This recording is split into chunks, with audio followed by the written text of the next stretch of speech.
sure.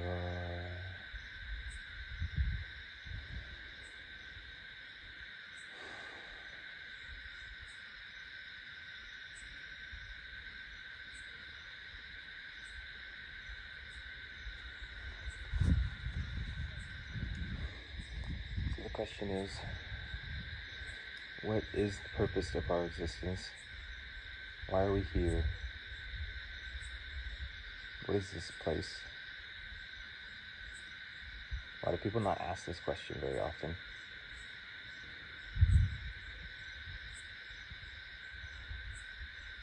So the interesting thing is that from what I've experienced at least, that even birth and death, right? These are ideas in the mind. So I remember only a certain portion of my existence, right? I don't remember being born. I remember being a child. But what in my own personal experience has showed me that I was ever born? My parents say that I was born.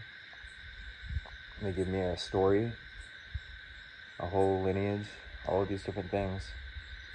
But in reality, from my personal experience, I don't know. I know nothing.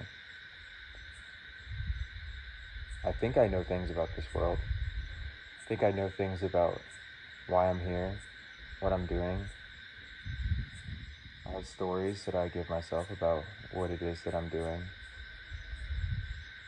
We have games that we play. We have people that we love. Who are those people anyways? And why do you love them? You love them maybe because they make you feel some sort of way. Because you think they bring you happiness. But where does that happiness really come from? Does it come from the people? Because sometimes they can bring you happiness, and sometimes they can bring you pain. So obviously the happiness is not coming from them, because it would be constant. So the truth is really that the happiness is innate inside of you. It's a part of you. That's why when you experience it, it feels familiar, it feels right. And when you suffer, it feels wrong. It feels like something that it feels, you know, in yourself that it's not part of your nature. Because anything that you reject, you know innately inside yourself, it isn't what you truly are. It may be what you're experiencing, but it's not who you are. So you reject it.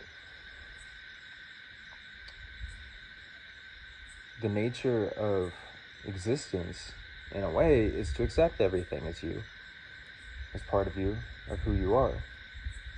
Everything. The good, the bad, the suffering, the happiness.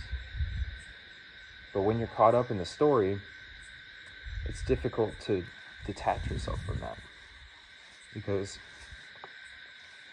the suffering can be so overwhelming and so powerful that it causes delusion or emptiness, or it causes the mind to become so attached to the present experience that it can't see beyond and it can't see before. It can only see what it's happening in that moment. And that's why they say that hell is eternal. It's like the realm of hell. Hell, what really hell is just a state of consciousness. A state of ego consciousness. A state of desire for something other than yourself.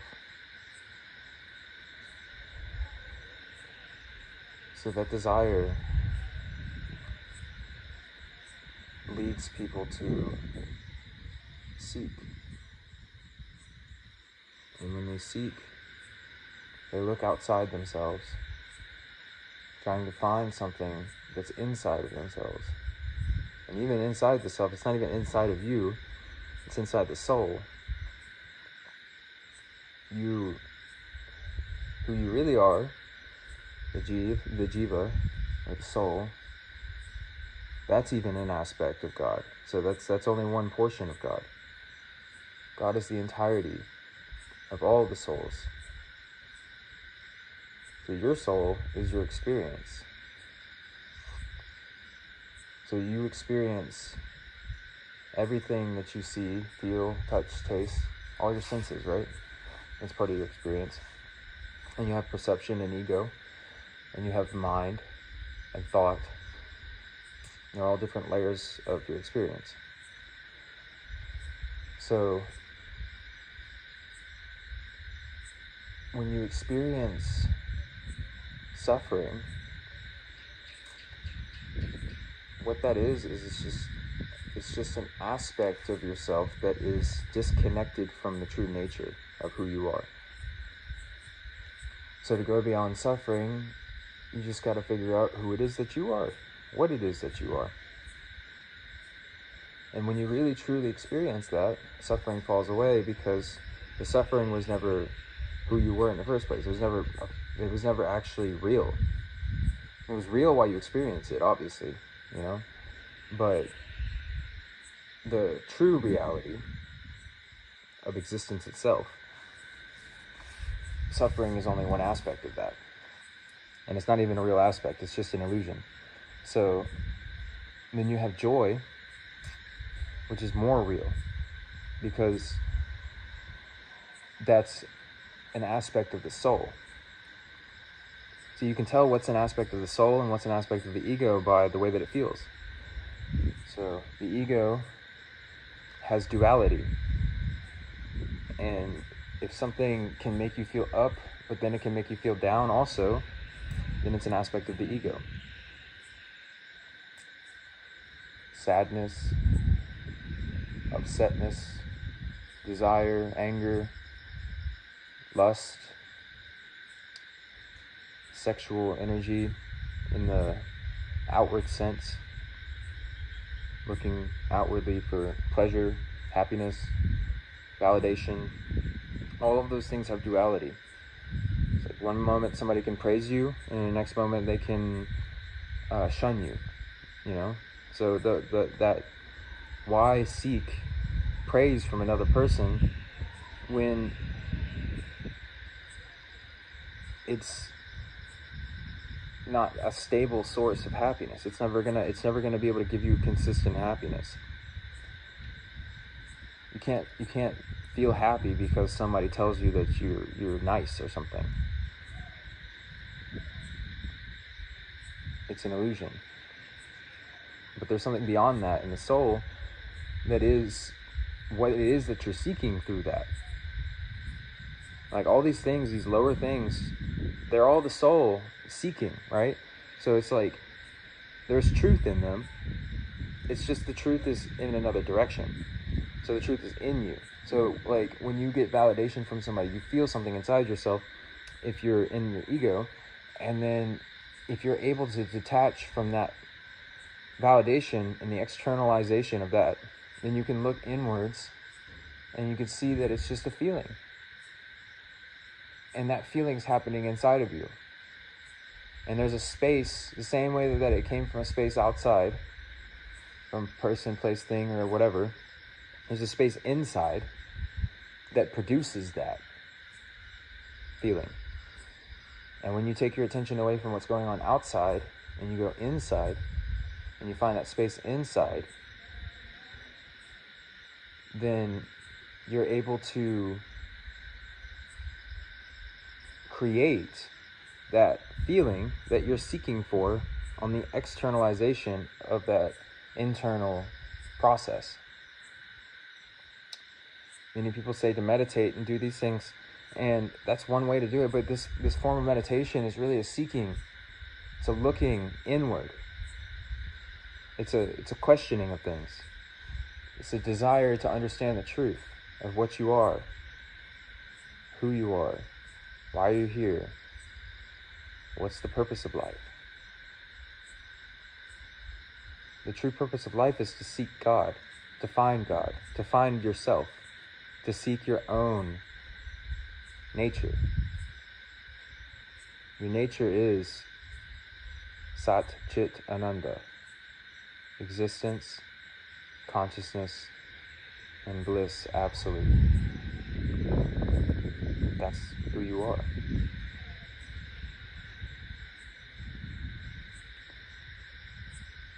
Ever expanding, ever conscious, as ever present, ever new bliss. And this is the manifestation of that. Now people can get confused and they could say, what are you talking about? All these things are happening and all this stuff, and I'm having all this suffering and all these things. How could that be a manifestation of bliss? How's that possible? You're lying to me or something. 11:11. Make a wish, right? You're lying to me or something.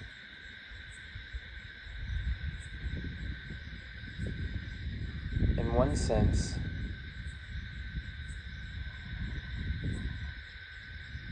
suffering, obviously it doesn't feel like bliss, but you learn a lot of lessons from it. And the bliss comes from the understanding that you get through the suffering. So when you're able to see the suffering beyond the suffering,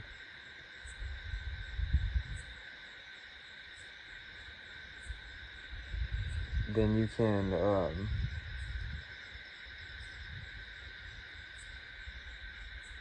or whenever you're able to see your suffering from beyond the suffering, meaning like when you can detach from it, then you can experience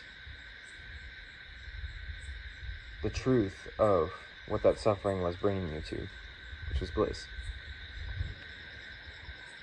The suffering was only a manifestation of your detachment or your separation from your own true nature. It's like a flow, like a river. If you're in a river and you start trying to swim against the river, it's more difficult than it would be to go with the river. It's possible to swim up the river because you're curious to see what's on the other part of the river, but it's more difficult. So there's a point where you go all the way to the source of the river, like swimming against it, and go under the waterfall. You come to realize that beyond that there's only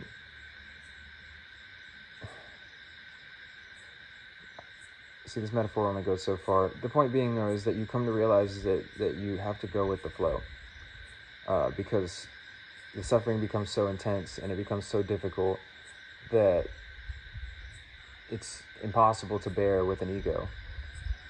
So you choose to withdraw yourself and to give up your ego so that you can experience a different perspective on things. That perspective being bliss. And the bliss comes from going with the flow, because what the flow is we call it God's will. What God's will is your highest destiny, your highest good, because God's will and your will on the highest timeline, your own higher self, your will and God's will are the same will, because you are that. You just think that you're a body, you think you're a mind, you think that you have limitations, and so you place these limitations on yourself and you experience that limited consciousness only to understand what that is. But once you get to a point where you go beyond that, limitation falls away and you start to realize that you're actually connected into everything. You're one with everything. You're part of everything. And that connection is bliss. It's your nature. If you want to put it in a different way, I may even split this, but I'm not 100% sure. But the soul is everything you experience, right? So it's like, when I see from the soul, I understand that I've been here witnessing everything the whole time. I've never gone anywhere. I've never been anywhere. Nothing's ever changed. The only thing that's ever changed has been images, pictures, movies in front of me, sensations, desires, other things that are temporary, that are illusory. And what do I mean by illusory? Because an illusion signifies that something is not real, and I can touch, I can feel the ground, I can feel the Shiva Lingam, I can feel things, I can see things. But the truth is, anything that comes into existence and goes out of existence is part of illusion or Maya. And what I mean by come into existence and go out of existence, I mean that you look from this way and you turn your head this way and all the images change. When I look this way, I see one thing. When I look this way, I see another thing. This disappears. This reappears or appears. So one thing dissolves and another thing comes about. That's the nature of the illusion of Maya, is that everything that comes into existence goes out of existence. But always there's something observing that. There's a part of you that's just seeing these things coming into existence and going out of existence. You see the sensation comes into existence and it goes out of existence. You see that these images come into existence and they go out of existence. You see these feelings come into existence and they go out of existence. Like waves on an ocean. But the ocean itself is always the same. It's always water. It's always just a vast ocean. Consciousness. So you have this consciousness, even when you go to sleep, you go into deep sleep, and there's still somebody who's sleeping. Some part of the consciousness is aware that I exist. Even if you don't remember it when you wake up, it's still there. And then you have some part of the consciousness that experiences dreams. And then you have some part of the consciousness that experiences what you call waking reality. And whatever you're attached to the most is what you're going to cling into, meaning you're gonna become a part of that. So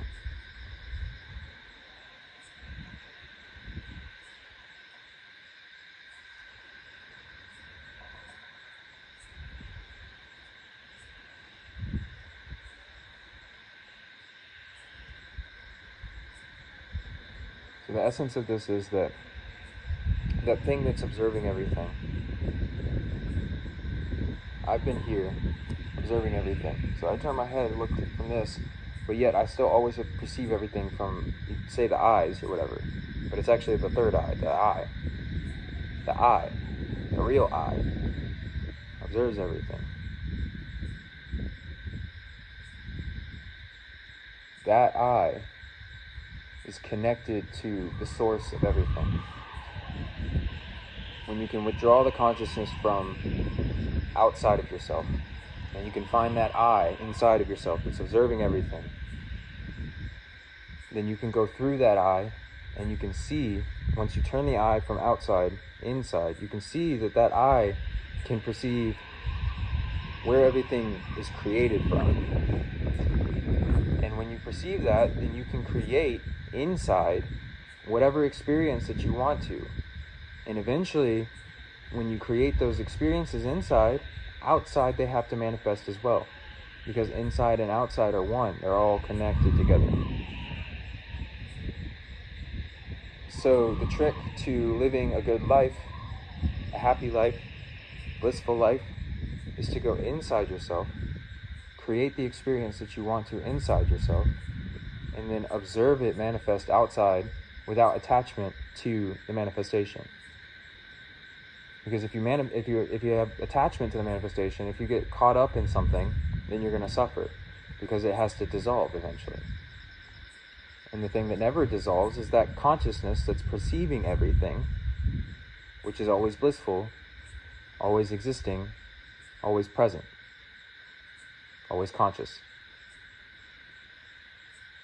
So when you identify with that, then nothing that comes about outside of yourself can make you feel anything but inside bliss, because your consciousness is no longer looking this way, it's always looking this way.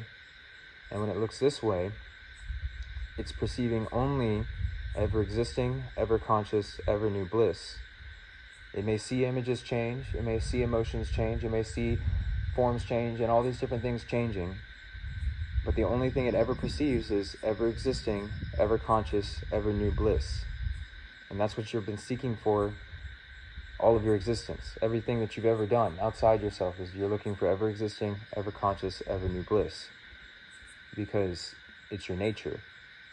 And you're pulled like a moth to a flame to your own nature, because it's who you are. So that's why everybody wants happiness and everybody wants bliss. It's because it's who you are. So stop seeking outside yourself for something that only can be created inside yourself. Create it for yourself and then go outward and enjoy it and give it to everybody, because it's not just yours. Because everybody is part of this. Everybody that you experience, everything that you experience is your own soul. It's you. Manifested outward. You are everything. So give yourself that bliss and then radiate that bliss to everything so that it can come back to you through everything. Because what you give, you receive from everything.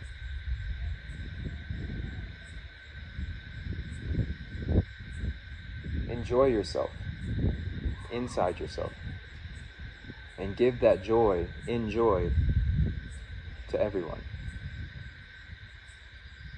And what you'll get back from that is joy inside. What you give, you will receive.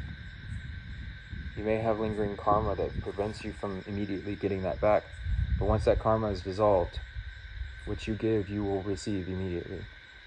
And you'll see it happening in real time, and it'll manifest in your life. God bless you, because